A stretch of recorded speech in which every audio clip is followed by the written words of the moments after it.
শক্তিশালী। তারপর আল্লাহ রাব্বুল আলামিন বলেন ওয়া দাখালা জান্নাতাহু ওয়া যালিমুল লিনাফসি। আল্লাহ ওই বেঈমানদের দৃষ্টান্ত এক্সাম্পল দিয়েছে। ওয়া দাখালা জান্নাতাহু, সে তার বাগানের মধ্যে প্রবেশ করলো, বাগানের মধ্যে ঢুকলো। ওয়া হুয়া যালিমুল লিনাফসিহি,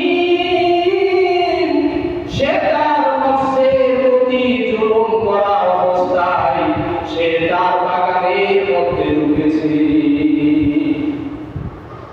তার উচিত ছিল যখন বাগানে ফলে পরিপূর্ণ হয়েছিল তখন তার উচিত ছিল আল্লাহ রাব্বুল আলামিনের শুকর আদায় করা, কিন্তু সে আল্লাহর শুকর আদায় করে নাই। সে নিজের আত্মার উপর জুলুম করা অবস্থায় তার বাগানের মধ্যে ঢুকেছে।